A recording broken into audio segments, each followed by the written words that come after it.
उपचुनाव के नतीजों को लेकर पूर्व मुख्यमंत्री उमा भारती ने बड़ा बयान दिया है। उपचुनाव में जीत का श्रेय जनता और पीएम मोदी को उन्होंने दिया है। साथ ही शिवराज सिंह चौहान, वीडी शर्मा और ज्योतिरादित्य सिंधिया को उमा भारती ने इस जीत का श्रेय दिया। ये तीनों ही नेता कांग्रेस को अब कभी सत्ता में नहीं आने देंगे, उमा भारती ने बयान दिया है। कार्यकर्ताओं ने जिन्हें पहले हराने में दम लगाया था, इस बार उन्हीं की जीत के लिए दम लगाया। ये बयान भी उमा भारती ने दिया है।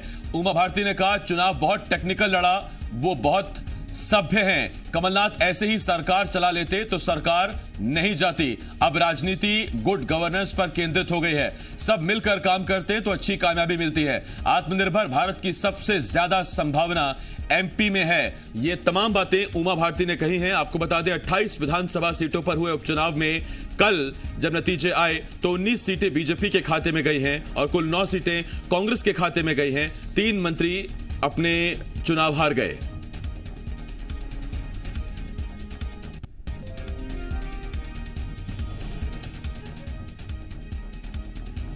तो इसमें पहला श्रेय तो मैं जनता को, कार्यकर्ताओं को दूंगी, दूसरा मोदी जी के नाम को दूंगी और तीसरा ये 3 लोग, जिसमें शिवराज जी लीडर थे, वीडी शर्मा शुभंकर थे, तो जब से आए हैं तब से अच्छा हुआ बीजेपी में, और ज्योतिरादित्य प्रलयंकर थे, वो प्रलय ले आए।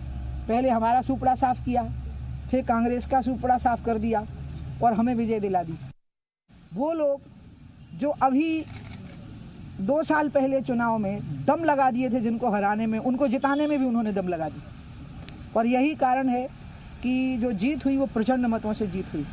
इससे भारतीय जनता पार्टी के कार्यकर्ता का बहुत मजबूत चरित्र है जो कि उभर करके सामने आया है।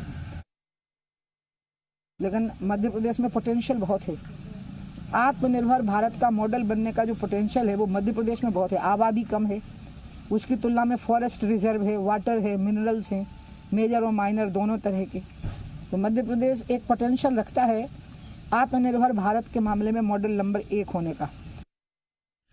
पूर्व मुख्यमंत्री बीजेपी की फायर ब्रांड नेता उमा भारती को भी आप सुन रहे थे। 2-3 बातें उन्होंने बहुत अहम कही हैं। सबसे पहले उन्होंने जीत के लिए जनता, कार्यकर्ता, पीएम मोदी, वीडी शर्मा, शिवराज सिंह चौहान, ज्योतिरादित्य सिंधिया को बधाई दी, श्रेय उन्हीं को दिया है। साथ ही एक बयान और दिया, उन्होंने कहा कि आत्मनिर्भर भारत के लिए मध्य प्रदेश सबसे मुफीद है, मध्य प्रदेश में सबसे ज्यादा संभावनाएं हैं। उस पर तो हम बयान पर बात करेंगे, लेकिन सबसे पहले जीत पर उमा भारती ने जो कमेंट किया है। मेरे साथ मेरे सहयोगी संदीप भमरकर, जी मीडिया संवाददाता, इस बड़ी खबर पर भोपाल से हमारे साथ जुड़ रहे हैं। संदीप, मुझे नहीं पता उमा भारती का ये निजी बयान है या फिर दरअसल ज्योतिरादित्य सिंधिया कांग्रेस के लिए प्रलयंकर साबित हुए, प्रलय ले आए वोटों की, और हमने देखा है कि कैसे कैसे बड़ी लीड से, बड़े अंतर से विधायकों को जीत मिली है बीजेपी प्रत्याशियों को।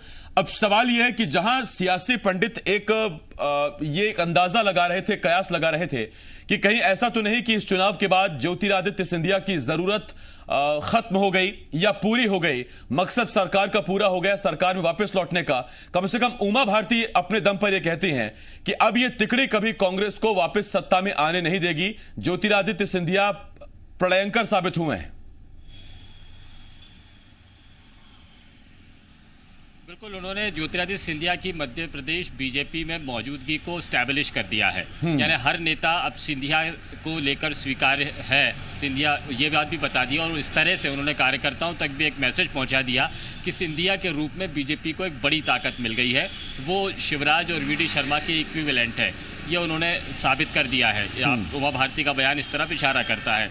उन्होंने इसी इशारे में ये भी कह दिया कि शिवराज का जादू है, उसमें वीडी शर्मा का अपना योगदान है, लेकिन तीसरा योगदान यानी सिंधिया के योगदान को भुलाया नहीं जा सकता है, उसे नकारा नहीं जा सकता है, उसको अपनाना पड़ेगा।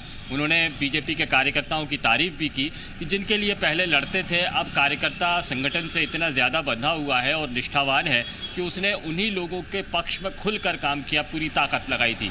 तो उमा भारती का यह बयान है, यह बीजेपी के कार्यकर्ताओं को ताकत दिलाने वाला और उनकी भूमिका को समझाने वाला बयान है। देखिए, आने वाले दौर में उमा भारती के इस बयान के काफ़ी सारे मायने हैं आसिफ, क्योंकि आने वाले दौर में जिस तरह से सिंधिया की मौजूदगी हुई है, अभी बहुत सारे लोग ऐसे होंगे जो अभी उतने उस तरह से स्वीकार्य नहीं कर पा रहे, एक्सेप्ट नहीं कर पा रहे। ये ग्वालियर चंबल अंचल में तो सब कुछ ठीक हो गया, उपचुनाव क्षेत्रों में भी बहुत कुछ ठीक हो गया है, लेकिन सिंधिया के जितने लोग सरकार में हैं या संगठन में आएंगे, उससे बहुत सारे बीजेपी के दूसरे लोग जो विंध्य अंचल में है, महाकौशल में है या उन उपचुनाव क्षेत्रों में नहीं है, वहां अभी भी एक्सेप्टेंसी को हासिल करना ज़रूरी है।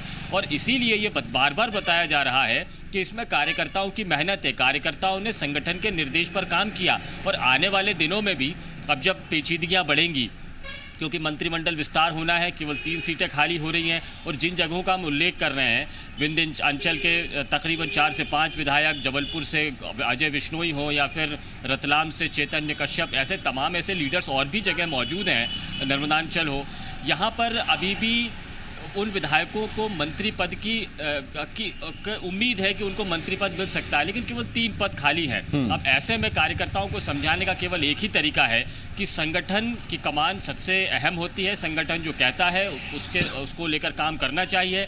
ग्वालियर, चंबल और उपचुनाव क्षेत्र के कार्यकर्ताओं ने यह साबित कर दिया है कि वो संगठन के निर्देश पर खुलकर काम करते हैं और नतीजा पक्ष में लाकर देते हैं। तो अब प्रदेश के बाकी हिस्सों में भी ये मैसेज चला जाए और संगठन से लोग जुड़े रहें, नाराज ना हो। ये एक आने वाले आने वाले वक्त में जो डैमेज हो सकता है उसको कंट्रोल करने की कवायद अभी से शुरू कर दी है। संदीप, मेरा इस पर एक सवाल और भी है। शिवराज सिंह चौहान की नेतृत्व में बीजेपी को जीत मिली, उस जीत के बाद ना तो सिर्फ सरकार बरकरार रहेगी, एक फायदा तो यह हुआ, एक राहत की बात तो शिवराज सिंह चौहान के लिए है, और दूसरी तरफ जो हाल में आई तस्वीरें, जैसे हमने देखा कि रघुनंदन शर्मा अब शिवराज का सम्मान कर रहे हैं। रघुनंदन शर्मा वो शख्स हैं जो अगुवाई कर रहे थे उस दौर में जो असंतुष्ट खेमा था। इसके बाद उमा भारती अब खुलकर शिवराज को इस पूरी जीत का श्रेय दे रही हैं, यानी कि शिवराज के अलग जो असंतुष्ट आप कहिए या आप कहिए कि एक अलग राह पर चलने वाले, बीच बीच में तंज कसने वाले, बीच बीच में हल्की सी वो चुटकी लेने वाले, वो भी अब शिवराज की इस जीत के बाद खामोश हैं या फिर वो शिवराज की सीधा तारीफ कर रहे हैं? देखिए, हो या ना हो, लेकिन शिवराज सिंह चौहान ने अपनी एक्सेप्टेंस बताई है, ये बताया है कि संगठन अभी भी काफ़ी मजबूत है और बाहर के कुछ लोगों के आने के बाद में संगठन कमज़ोर नहीं हुआ है। संगठन के लोग अभी भी काम कर रहे हैं और काम कर रहे हैं, इसी का नतीजा है कि उपचुनाव में इतनी ज़्यादा सीटें उन्हें मिली हैं। तो इतनी ज़्यादा सीटें मिलने के बाद में अब शिवराज पर उंगली उठाने का कोई वजह नहीं रह जाती है।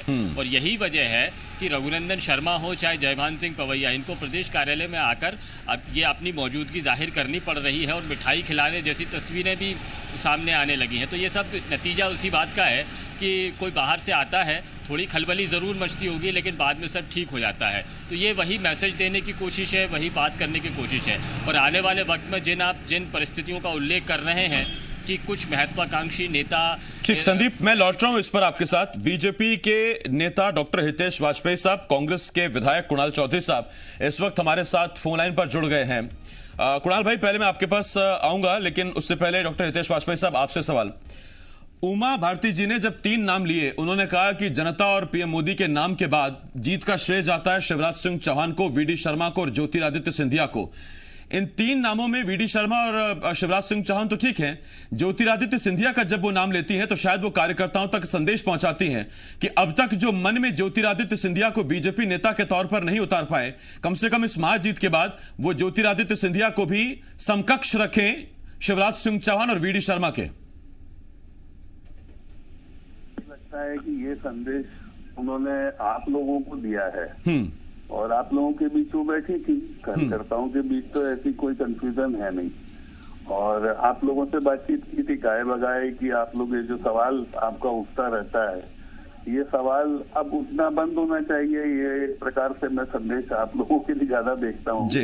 बाकी रहा सवाल कार्यकर्ताओं का, तो भाजपा का कार्यकर्ता साहब बहुत इमोशनल कार्यकर्ता होता है। मैंने वो ऐसे कार्यकर्ता देखे हैं साहब जो मतदान केंद्र पर केवल एक जोड़ी कपड़े वो केवल इसलिए रखते हैं, जिस दिन मतदान होता है मतदान केंद्र वो संभालते हैं तो अपना सब कांच तोड़ के उसको पहनकर वो ठाट से उसके ऊपर बैठता है। और बहुत डेडिकेटेड हमारे कार्यकर्ता हैं, तो मुझे नहीं लगता है कि वाजपेयी साहब, आपने जब कहा कि हो सकता है कि संदेश मीडिया के लिए हो, ठीक है सर, मैं मान सकता हूं, लेकिन मेरा छोटा सा सवाल, सर हम यहां ऑफिस आते हैं, अपना काम करते हैं, आपके चुनावी रथ में अगर सिंधिया के पोस्टर नहीं तो हम तो नहीं जाकर चिपकाने वाले, वो ना तो हमारी जिम्मेदारी है ना हमारा अधिकार, तो शायद उमा भारती वो आप ही को कह रही थी सर।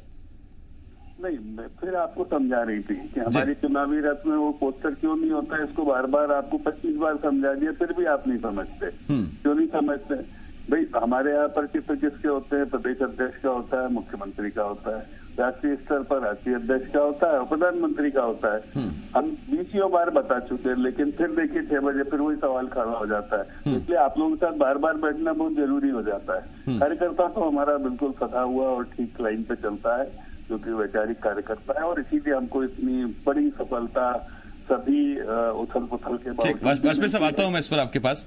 कांग्रेस से विधायक कुणाल चौधरी जी भी हमारे साथ हैं। कुणाल भाई, देखिए, जब तक चीज पास होती है ना, उसका कई बार एहसास नहीं होता, उसकी अहमियत का एहसास नहीं होता। उमा भारती ने आज कहा कि शिवराज सिंह चौहान हमारे नेता थे, नेतृत्व कर रहे थे, शुभंकर थे वीडी शर्मा और ज्योतिरादित्य सिंधिया प्रियंकर थे। उन्होंने कहा कि जब कांग्रेस में थे हमको हरा दिया, और जब आज हमारे साथ है तो बीजेपी को हरा दिया। सर, आप पहचान नहीं पाए ज्योतिरादित्य सिंधिया की काबिलियत या उनका रुतबा, उनका वर्चस्व?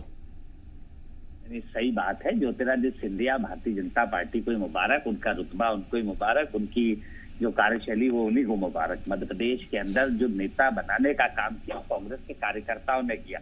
कोई भी नेता पेट से पैदा होकर नहीं आता, जो कार्यकर्ताओं की मेहनत होती किसी भी दल का हो। मैं कार्यकर्ता में एक दल के कार्यकर्ता की बात नहीं कर रहा हूँ, दिन रात मेहनत करता है। मैं भी विधायक बना हूँ, तो कार्यकर्ताओं की मेहनत से, अथक प्रयासों से एक नीति को पहुंचाने के लिए एक एक बूथ पे लड़ता है। जो बात हितेश वाजपेयी जी ने कही, मैं उस बात से बिल्कुल सहमत हूँ कि एक एक कार्यकर्ता अपने विचारों के लिए लड़ता है। कोई ये नेता कह दे कि कुणाल चौधरी ये कह दे कि कुणाल चौधरी के घर के वोट है या जेब के वोट है, तो गलत फहमी कुणाल चौधरी तो नहीं पाल सकता। ये आपके वो महाराज जरूर पाल सकते होंगे, वो अपनी जगह है। पर इस मध्य प्रदेश में अगर नेता किसी ने बनाया तो वो कांग्रेस के कार्यकर्ताओं ने। अगर कुणाल भाई ज्योतिरादित्य सिंधिया के समर्थक जीतते हैं और उसमें उनको अच्छी लीड मिलती है, तो इसका मतलब ये कि आप ही की पार्टी के कई कार्यकर्ता जो उनके साथ बीजेपी में गए, उनकी हमेशा से मंशा थी कि ज्योतिरादित्य सिंधिया को आप सम्मान दीजिए, अपनी पार्टी का अहम हिस्सा रखिए। वो कार्यकर्ता भी चला गया और उसके साथ आपकी विचारधारा भी चली गई, और जब उसने नई विचारधारा को ग्रहण किया बीजेपी में आकर, तो आपके खिलाफ देखिए क्या कमाल किया। मामला कि जहां उन्होंने बोला था कि ये चुनाव इमरती देवी नहीं लड़ रही, ये चुनाव ज्योतिरादित्य सिंधिया लड़ रहे हैं, ये भाषण आपने भी देखा होगा, मैंने शायद आपके चैनल पे देखा था, मुझे नहीं मालूम मैं गलत हूँ सही हूँ। वहां का क्या रिजल्ट है ये आप भी देख सकते हैं। और रिजल्टों का एक चुनाव, जिस भी पार्टी का सत्ताधारी दल का अपना वो चुनाव का अलग माहौल है, और इसमें बीजेपी उनको क्रेडिट देना चाहती है, तो उसमें मुझे कोई प्रॉब्लम नहीं। आज बीजेपी के नेता है, बीजेपी तय करे उनको कार्यकर्ताओं को वो देना है, उनके नेताओं को देना है। कुछ सीटें ज्यादा हमसे जीती है, 9 सीटें नहीं, उसमें कौन किसको श्रेय दे रहा है वो इसीलिए दिलचस्प है, क्योंकि कल जयभान पवैया से जब पूछा गया जीत का श्रेय किसे देंगे, सारे नाम गिनाए उन्होंने, और ज्योतिरादित्य सिंधिया का नाम उन्होंने जानबूझकर नहीं लिया। शायद उसी तरह के और उसी अभी भी मानसिकता के कार्यकर्ताओं को उमा भारती का ये संदेश था। बहुत धन्यवाद हितेश वाजपेयी साहब, बहुत धन्यवाद आपका कुणाल भाई।